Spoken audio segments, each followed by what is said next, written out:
Is the TV presenter Jan Leeming and Emma Soames, who's Saga Magazine editor-at-large. Ladies, thanks so much for coming on tonight. Jan, I mean, as a lady who's enjoying retirement years and looking fabulous, how are you feeling right now? Well, I think what people don't realise is in there, you never age. And I do get a bit of a shock sometimes when oh, who's that? You know, I learnt to ski at 62 and I'm full of life. I'm lucky. I have my health, and that's worth more than anything. And Emma, I mean, Jan looks fantastic and she's a role model for all of us and everyone who's retired. But is she a one-off, or are there plenty of Jan Leemings around the country? There are lots and lots of Jan Leemings around. And I think this thing about ageism, it's because the whole process of ageing has changed so much for people that they feel so perky that when people sort of treat them like old people, they think, oh, that they're being ageist because we all feel so young. Because this report did highlight that ageism is still a real problem in this country. I mean, have you experienced that, Jan? Because you say yourself, you know, you feel young, you look young. Well, of course, I'd be working, wouldn't I? And I'm not. Well, actually, I had a documentary earlier this year. But yes, I think where I find it is that the questionnaire is 60 to 65 and the boxes stop. And then you find you're discriminated against when it comes to things like insurance, travel insurance, health insurance.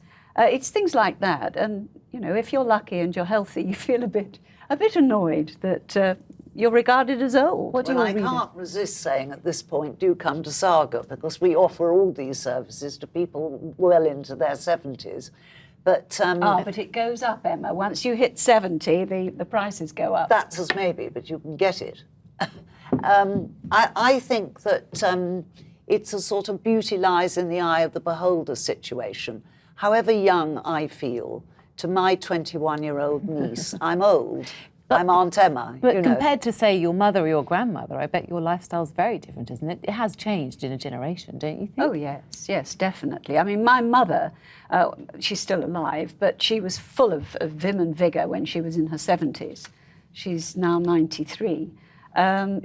We have genes, long-lived genes in my family, I think. You've got lucky genes. Let's have a look at some of our tweets and Facebook comments that are coming in. Ray Batchelor says, I'm 77 and I feel great. The last time I felt old, I was 40. It's all in your mind and your menu. And Tony says, at 74, I feel in my head I'm about 40. My body says different. Valerie Bauer-Brown says, numbers don't matter. I think that's what it's about. It's not about... It's all about... I think that's absolutely what it's all about.